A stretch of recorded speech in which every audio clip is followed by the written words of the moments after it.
예, 수고 많으십니다. 저는 아까 이제 뭐 최성해 총장에 대한 얘기를 했습니다만 그 최성해 총장이 뭐 허위 학력, 허위 경력을 통해서 총장을 직을 유지하는 것도 좀 의아했지만 한편으로 제가 깜짝 놀란 게 있습니다. 그분이 25년이나 같은 대학의 총장을 하고 있습니다. 그래서 제가 10년 이상 그 대학의 총장을 계속 연임을 하고 있는 그 통계를 좀 제가 좀 얻기 위해서 자료를 요청을 했습니다. 근데 84개 대학에서 아마 자료가 온 것 같은데요. 예, 저걸 띄워보면 저렇습니다. 예. 가장 오래 지금 현재 총장을 하고 계신 분이 32년 2개월을 하고 있습니다. 29년 5개월. 이게 이제 13년 이상만 된 그거 84개 대학 중에서 9개 대학 이렇게 되어 있습니다. 물론 총장 임기, 사립대학은 임기가 없습니다. 총장은 임기 자체가 없어요. 국립대도 마찬가지죠. 그렇죠. 임기가 없습니다만, 야, 이걸 보면서 제가 좀 솔직히 좀 깜짝 놀랐습니다. 예, 역시 아무리 좋은 불도 고이면 썩게 돼 있습니다. 근데 이분들이 이렇게 총장직을 왜 이렇게 오래 유지할까를 봤더니 설립자 혹은 이사장과 다 특수관계들입니다. 특수관계인들이. 넘겨보세요. 예. 자, 그 계명대 신모 총장님 아버지, 그러니까 부자지간입니다. 경남대 형제지간, 동양대는 부자지간, 휴계예대 이건 할머니, 아버지, 아들 3대입니다. 광신대 장인사위, 한서대는 본인이고 한세대는 남편과 배우자, 광주대는 부모를 거쳐서 아들로, 가해대는 부자지간. 이렇게 모두 다 특수관계인들에 의해서 이 총장직들이 장기 집권으로 이어지는 그런 대학의 상황을 제가 봤습니다. 근데 이분들이 대학을 잘 운영하면 또 문제가 좀 덜할 겁니다만 좀 넘겨봐 주세요. 예. 자, 저기 있는 것처럼 대학을 잘 운영하지도 못하세요. 앞서 PPT가 지나갔습니다만 계명대 같은 경우는 대학 총장으로 취임할 때마다 대학 구성원들의 갈등이 있습니다. 교수들은 항상 반발해서 농성하고 시위하고 대학 구성원들의 갈등이 좀 극에 달아 있어요.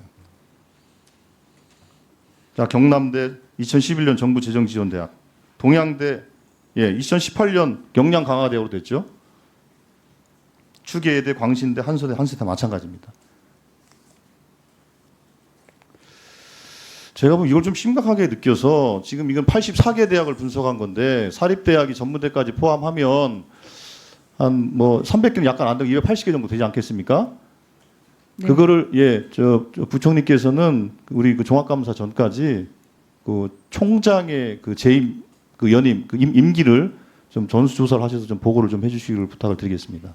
예, 알겠습니다. 혹시 요거 보면서 그 좀 뭔가 제도 개선을 좀 해야 될 필요성을 못 느끼십니까?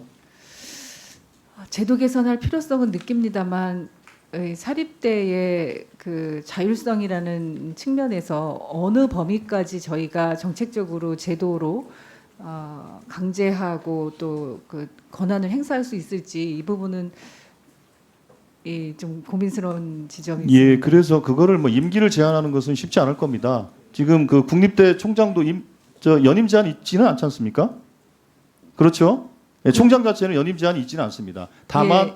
국공립대 총장의 경우에는 총장 뭐 추천위원회라든지 교육부 장관의 절차가 있습니다. 그렇죠. 그 내부 절차를 다 거쳐서 총장을 임명하기 때문에 상대적으로 구성원들의 총의가 모아지고 그 과정 속에 지금 걸러지게 돼 있습니다. 네. 그런데 그 앞서도 제가 그 보여드렸던 그 통계를 보면 실제로 그 사립대학교의 경우에 그 84개 대학 중에서 직선제를 채택하고 있는 것은 성신여대 하나밖에 없고요. 간선제, 저기 있습니다. 간선제 26곳, 임명제, 이사회가 임명하는 건 57곳입니다.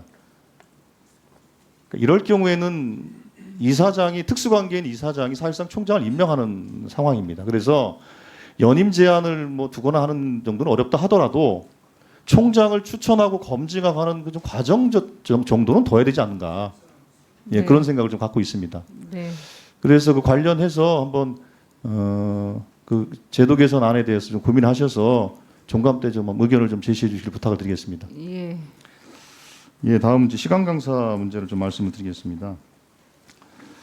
지금 이제 시간 강사가 강사들의 처우 개선과 신분 안정을 위해서 우리가 강사법을 개정하고 그 관련된 제도적인 보완을 하지 않았습니까? 예, 근데 그럼에도 그랬습니다. 불구하고 강사들이 갖는 실제로 일자리를 좀 잃어버리고 하는 상황이 발생해서 우리가 그것을 보완하기 위해서 여러 가지 조치들을 또 취한 게 있지 않습니까? 예, 예. 그래서 이번에 추경에서도 예산을 반영했고요. 예. 자료 좀 띄워봐 주세요. 예. 그래서 아마 이제 1학기 때 그 줄어든 강사가 뭐 한 7,833명 이게 맞습니까? 예. 예, 예. 한 13.4% 정도 줄었다고 돼 있고요. 좀 넘겨봐 주세요. 근데 이제 우리가 그 지난번에 그 강사들에 대한 지원 대책을 만들 때 주로 인문 사회 계열의 강사들에 대한 지원 대책은 만든 거 아니겠습니까?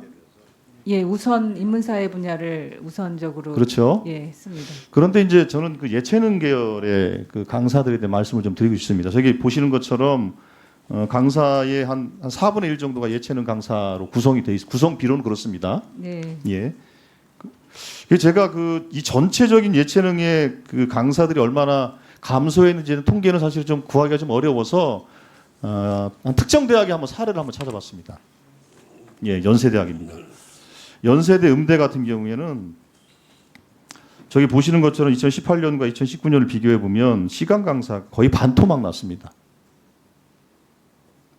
뭐 반토막은 아니고 한 77명 정도 줄어든 거죠. 네. 그렇죠? 한 3분의 1 정도 줄었죠. 예, 그중에 전업이 59명, 비전업이 18명 이렇게 줄었습니다. 그러니까 이게 그 실제로 그 예체능계 같은 경우에는 1대1 또 레슨을 하기 때문에 실제로 강사 숫자가 좀 많습니다. 네. 그래서 아마도 강사 숫자를 줄이는 데는 대학 입장에서는 예체능 강사를 줄이는 게 아마 또 효과적이라고 판단한 것 같습니다. 그래서 이런 좀 상황을 좀 고려하셔서 예체능계 강사에 대한 그 대책을 좀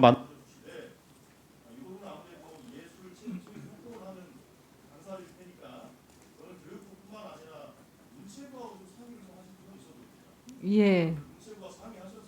예.